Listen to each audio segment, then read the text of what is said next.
ఎన్నితారు ఫోటోలేగా ఒకసారి చెప్పండి.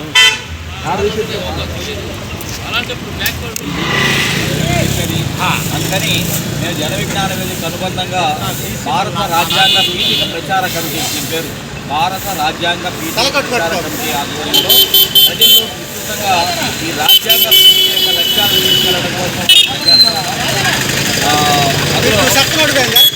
రాజ్యాంగ పీఠికలో 1949 నవంబర్ 26వ తేదీన జరిగినటువంటి రాజ్యాంగ ఆమోద దినోత్సవంలో ఈ యొక్క రాజ్యాంగ పీఠికను ఆమోదించారు.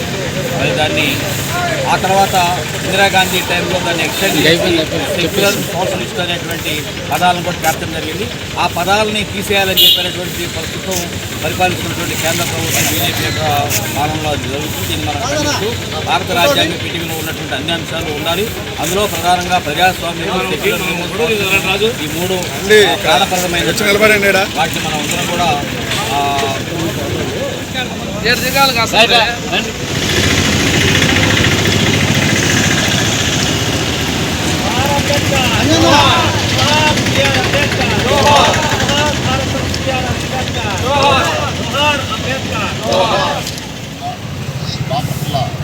పట్టణ కాంగ్రెస్ అధ్యక్షుడు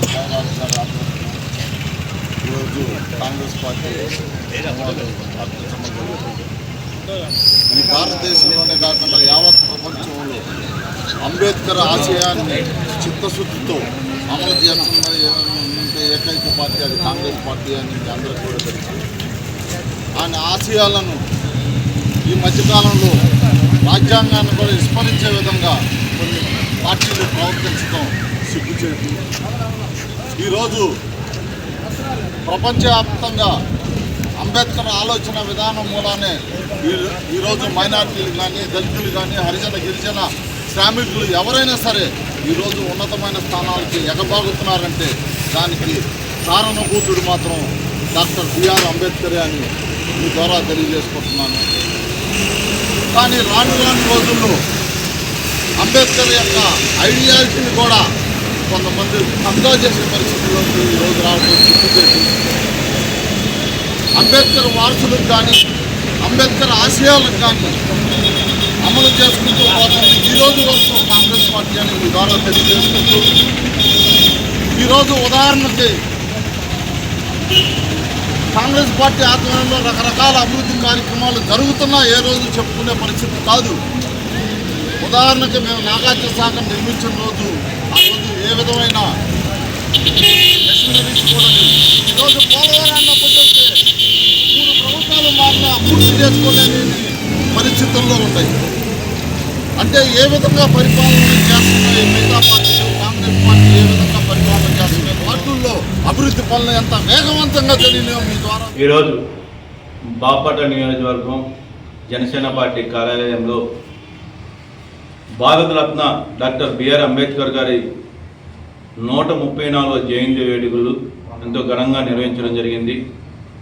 ఈ సందర్భంగా అంబేద్కర్ వాదులందరికీ కూడా బాపట్ల నియోజకవర్గ ప్రజల తరపున మరియు గౌరవ ఉప ముఖ్యమంత్రి కొన్నిదెల పవన్ కళ్యాణ్ గారి తరపున, బాపట్ల నియోజకవర్గ జనసేన పార్టీ తరపున అంబేద్కర్ జయంతి శుభాకాంక్షలు తెలియవస్తూ ఉన్నాం.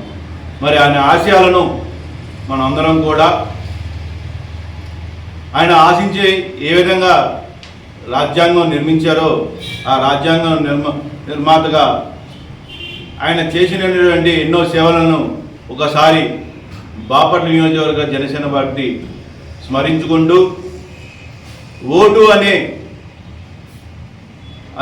అతి విలువైన ఆయుధంతో మన రాజ్యాంగంలో కల్పించిన హక్కును మనం అందరం కూడా ఉపయోగించుకొని మనందరి విలువలను కూడా కాపాడాల్సిన బాధ్యత మనం అందరి మీద ఉంది. తద్వారా భారతదేశ ఔన్నత్యాన్ని కూడా చాటి చెప్పుకోవాల్సిన అవసరం ఉందని చెప్పి ఈ సందర్భంగా తెలియజేసుకుంటూ, మరొక మారు అంబేద్కర్ వాదులకు బాపట్ల నియోజకవర్గ జనసేన పార్టీ తరఫున, బాపట్ల నియోజకవర్గ ప్రజల తరఫున శుభాకాంక్షలు తెలియపరుస్తున్నాను. జై హింద్, జై భీమ్. జై భీమ్, జై భీమ్, జై భీమ్, జై భీమ్. టీం